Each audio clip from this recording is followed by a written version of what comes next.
Olá, o Entrevistas dessa semana tem como convidado o professor Luiz Alexandre. Seja bem-vindo, professor. Obrigado, Caio. Obrigado pela gentileza do convite de participar do seu programa.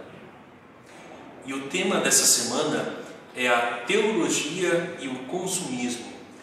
Professor, como o senhor tomou gosto por esse tema? Se quiser contar um pouco para nós também sobre a sua trajetória acadêmica, profissional. Caio, o desejo, o gosto pelo tema surgiu de fato quando eu estava fazendo meu estudo de pós-doutorado. Isso aconteceu em 2006 nos Estados Unidos, em que eu fazia aproximações entre a teologia e a sociedade de consumo.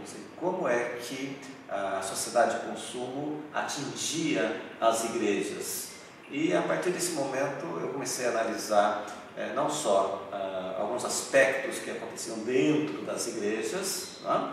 A maneira como os bens simbólicos eram tratados, trabalhados e até mesmo vendidos nas igrejas, tanto igrejas, nas nossas igrejas, como também no mundo protestante. E a partir desse momento eu também passei a fazer conexão com análises sociológicas que alguns sociólogos ingleses estavam fazendo das redes de fast food, como que eles interpretavam essas vendas tão enormes, não, extraordinárias das redes de fast food. A partir desse momento, iniciei a produção de um texto que depois foi publicado no Brasil e também nos Estados Unidos. O livro saiu com o título Jesus vai ao McDonald's, primeiro publicado no Brasil pela Fonte Editorial e posteriormente pela editora Champagnat, que é a editora da universidade. Não? A partir desse momento eu continuei a produzir algum material nesse sentido, não? Sem me esquecer também de outros espaços acadêmicos que eu preciso dar conta também. Não?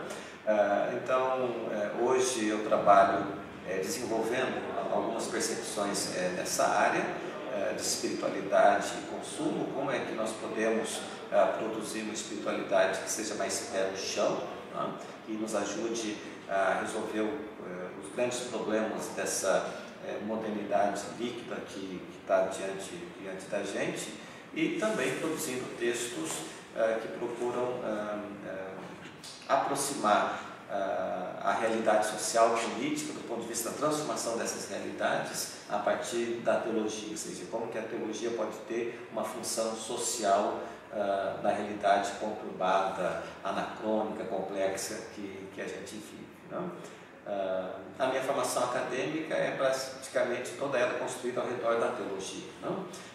Minha graduação foi em teologia, num seminário protestante. Eu sou de origem protestante do ponto de vista da graduação. Não? Depois fiz mestrado em teologia numa universidade em Buenos Aires, chamada ICEDET. Depois o pós-doutorado em Ciências Sociais e Religião na Universidade Metodista de São Paulo. E após isso eu fui completar um pouco as pesquisas, fazendo pós-doutorado em História Antiga na Unicamp. E lá eu trabalhei mais especificamente relações de violência e militarismo no mundo antigo, tentando fazer esse olhar dos militarismos diante do povo de Deus no Antigo Testamento, e tendo essa percepção de como é que os textos do Antigo Testamento são libertários e produzem espaços de libertação, e também se colocam como textos anti-imperialistas. E é uma belíssima abordagem porque nos permite, num mundo globalizado como nós estamos, tentar fazer essa leitura de como é que a igreja, a teologia precisa também reconstruir uma crítica anti-imperialista também nos dias atuais. Né? E, por fim, fui então aos Estados Unidos fazer um outro pós-doutorado em teologia para trabalhar essa relação de teologia e sociedade de consumo a partir do livro de Jó, né? que foi a base de tudo. Né? E agora, nos dias atuais, eu estou refazendo toda essa pesquisa a fim de escrever um comentário ao livro de Jó, por uma série de comentários bíblicos latino-americanos que é publicado hoje pela Fonte Editorial. Professor, nós vivemos numa sociedade que é considerada consumista. Existe um profetismo hoje, assim como já existiu na Bíblia?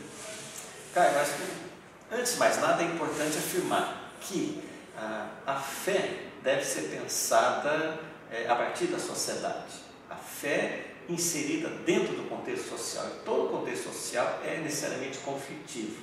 Nós vivemos numa sociedade de consumo e a sociedade de consumo não é inclusiva, ela exclui, ela causa pulsões de miséria, ela descarta as pessoas que não têm acesso ao consumo. Portanto, a sociedade que vive, uma sociedade hipercapitalista, hiperconsumista, não é uma sociedade para todos. Portanto, ao não ser uma sociedade inclusiva, é uma sociedade que nega Jesus.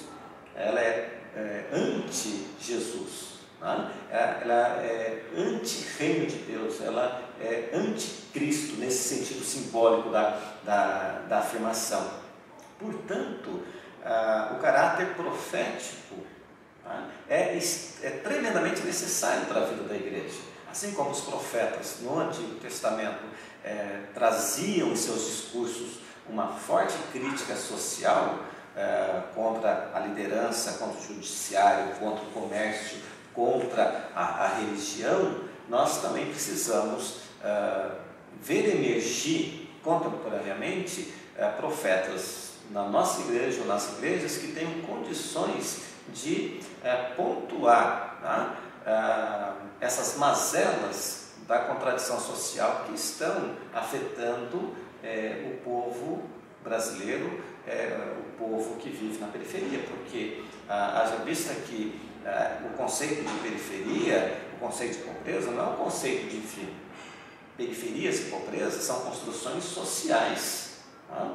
E quando nós olhamos para os contextos da palavra de Deus no Antigo e do Novo Testamento, seja para os profetas ou para Jesus Cristo, nós vemos que a ação deles, tanto discursiva quanto a ação simbólica do agir, do fazer, são discursos e comportamentos que criticam, né, todos aqueles que são agentes de criação de processos que inviabilizam a vida da maioria das pessoas. Faltam-nos, sim, faltam-nos profetas hoje em dia, porque é muito mais fácil dar as mãos a Mamon, o Deus da riqueza, do que ser discípulo de Jesus Cristo no mundo moderno. Aí uma outra questão: podemos ser espirituais e consumistas, ou seria algo muito difícil ao ser humano? A espiritualidade, a meu ver, nega aquilo que a sociedade de consumo nos pede. Nós precisamos aprender a viver a partir do suficiente. Nós não precisamos... o consumo, Caio, não é sinal de bênção divina. Não é porque eu tenho acesso aos bens de consumo que eu me afirmo como abençoado por Deus, ou que as pessoas me virão, né, como alguém que foi abençoado por Deus ou tomado pela bondade de Deus. É justamente o contrário. Nós precisamos aprender a vivenciar a espiritualidade a partir do dom da partilha, a partir da solidariedade, a partir da multiplicação daquilo que nós temos, não como se fosse um milagre do além, mas é a partilha da solidariedade, a partilha que nos leva a utilizar até mesmo aquilo que sobra após a partilha, a fim de levar o bem-estar para a maioria das pessoas. Espiritualidade e consumo são realidades que não se misturam. Não existe uma espiritualidade do consumo. Existe a espiritualidade que vem dos textos bíblicos, que faz com que nós assumamos um comportamento de solidariedade e de serviço relativamente aos outros. Se nós formos esperar acumular para depois partilhar, nós nunca seremos solidários, porque a lógica do acúmulo não admite um ponto final. Eu sempre vou acumular, porque eu sempre acho que eu tenho pouco. Mesmo que eu tenha muito, na minha percepção, na percepção daquele que é um acumulador, né, patológico, ele sempre pensa que precisa de um pouco mais. A lógica dos profetas, a lógica de Jesus, a lógica dos nossos irmãos e irmãs das primeiras comunidades é a lógica de viver a simplicidade da vida do Cristo a partir daquilo que é suficiente. Num dos meus livros, acho que no Jesus ou McDonald's, eu uso justamente a expressão do Evangelho do suficiente. O que é que precisamos para viver? É o suficiente. E como que ficaria essa questão da teologia da prosperidade? É um tema bem comum hoje em muitas igrejas, sobretudo protestantes, evangélicas, e o consumismo. A teologia da prosperidade é uma desses discursos teológicos, Caio, que eu denomino de anti-teologia, porque ela nega a vida plena do Cristo para todas as pessoas. Não? A partir do momento que alguém pensa que próspero, não, ou abençoado é somente aquele que tem a capacidade de entrar no shopping center e descarregar o cartão de crédito dele em todas as lojas, pensando que isso é fruto, né, da bênção de Deus para ele, então nós descaracterizamos completamente a teologia religiosa. A teologia e a igreja passa a ser irrelevante para a sociedade. Ela deixa de ter uma percepção crítica. A teologia da prosperidade é um tremendo absurdo, é uma contradição, né, que existe nas igrejas, tanto católicas quanto protestantes. E é necessário que profeticamente nós tenhamos pessoas, indivíduos, padres, pastores, teólogos, biblistas, que façam críticas contundentes a esse tipo de comportamento. A teologia da prosperidade nega a solidariedade e faz com que a pessoa viva a partir do império de si mesma. Ela exacerba a individualidade, ela busca o benefício próprio, busca um Deus que é bom para ela e não um Deus que se projeta para o povo, para a comunidade. A teologia da prosperidade faz com que o indivíduo crie uma redoma ao redor de si mesmo. Ela fica fechada no seu micromundo e ela nunca vai conseguir pensar de uma maneira comunitária, de uma maneira que faz com que ela caminhe em direção aos outros. O senhor tem também livros publicados, né? Sim, Caio. Desde 1988 eu tenho tido o privilégio de publicar alguns livros. Na verdade, são um pouco mais de 30 títulos publicados. A maior parte deles livros de cultura bíblica ou de interpretação bíblica, não? Principalmente livros que ensinem a como ler e interpretar os livros do Antigo Testamento, e nos últimos anos publicando também pela Editora Paulus uma série de livros que eu chamo devocionais a partir de personagens dos textos bíblicos do Antigo e Novo Testamento, e esse ano comecei também a produzir para eles uma coleção de livros devocionais sobre os santos mais populares. Não? Eu poderia mostrar alguns deles. Esse foi o primeiro dessa série, Nos Passos de Maria. São textos devocionais, são 30 meditações para 30 dias, e todos os textos fazendo referência à maneira pela qual nós podemos olhar para Maria e perceber o jeito dela, a maneira dela vivenciar as contradições do cotidiano dela, as crises dela e como ela possivelmente resolveu esses espaços problemáticos de crise que a constrangiam. Não? Esse ano foi publicado Nos Passos de Moisés, em que o padrão dos textos também é o mesmo, são 30 meditações para 30 dias, acompanhando a vida, as crises de Moisés e as maneiras pelas quais ele vivenciou também o seu cotidiano. Nos Passos de Abraão, o terceiro dos personagens que eu eu contemplei nessa coleção. Depois, o Pedro, nos passos de Pedro. Como é que nós podemos olhar para Pedro e aprender a ser melhores discípulos missionários de Jesus Cristo na sociedade moderna? Também 30 capítulos, 30 mensagens, para ser lida uma mensagem a cada dia. E, finalmente, esse ano eu comecei esse novo projeto também com a editora Paulus, fazendo o mesmo processo com os santos mais populares da igreja.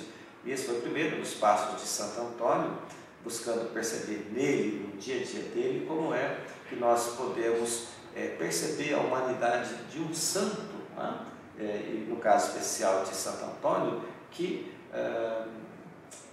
antes de fazer qualquer milagre, a própria vida dele é assim, um instrumento bastante eficaz para que nós nos percebamos como homens e mulheres que podemos caminhar apesar de todas as dificuldades, como ele também o fez. E o último dos livros que eu trouxe para mostrar, esse Arte de Viver e Ser Feliz, que não é um livro de teor religioso, teológico, é um livro de motivação.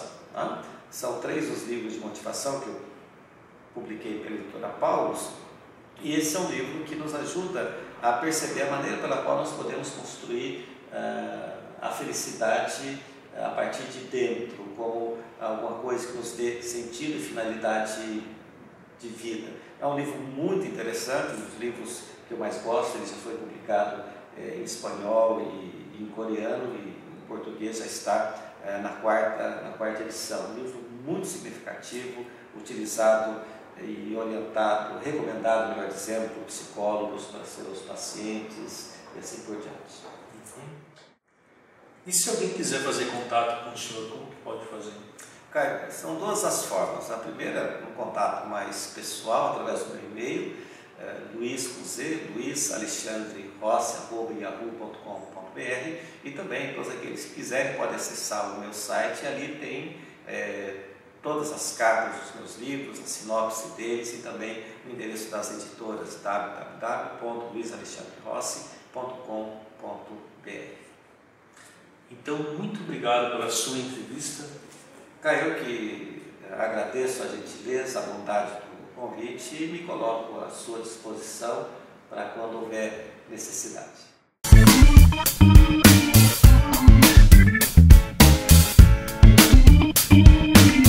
Se você gostou desta entrevista, clique em gostei logo abaixo do vídeo e ajude-nos a divulgá-lo.